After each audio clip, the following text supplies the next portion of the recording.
چې د بل چا مسواک استعمالول څنګه دي. د یو ملګری مسواک څوک استعمالوي نو دا څنګه دي. محترمینو د بل مسواک استعمالول د شریعت پر رڼا کې جایز دی او مشکل نه لري. اما دا کوم علماء چې دا لیکلي دي چې د بل مسواک د بل ګومنځ استعمالول او د بل د رنجو هغه سلی استعمالول صحیح نه دي. هغه د دې وجه نه چې په منځ کې نفرت پیدا نشي. یو مسلمان مسواک استعمال کی دا هغه خولې نه بوی ځي. اوس که دغه مسواک دی بل ملګری استعمال کړ نو د د خولې ته به هغه بدبویي راشي، د ده به نفرت پیدا شي.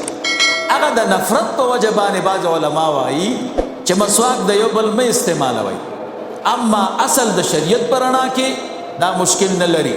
دا فتاوا ده، فتاوی تنقیح الحامدیه، د دې په دې حاشیه باندې فتاوی خیریه ده، اول جلد او صفحه د لس د دقه مسله بیانوي چې تاسو ته ووي چې مسواک استعمالول د بل کې هیڅ مشکل نشته، د بل ګومنځ استعمالول، د بل د رنجو هغه سلی استعمالول.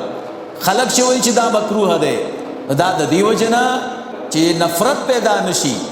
هغه مسواک نه بوی خیږي ځکه چې دا هغه سړي د خولې کې بوی و دی چې استعمال کړي د ده به کرکه پیدا شي.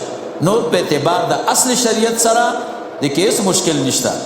فتاوی خیریه چې په حاشیه د فتاوی حامدیه ده، اول جلد صفحه ده لس.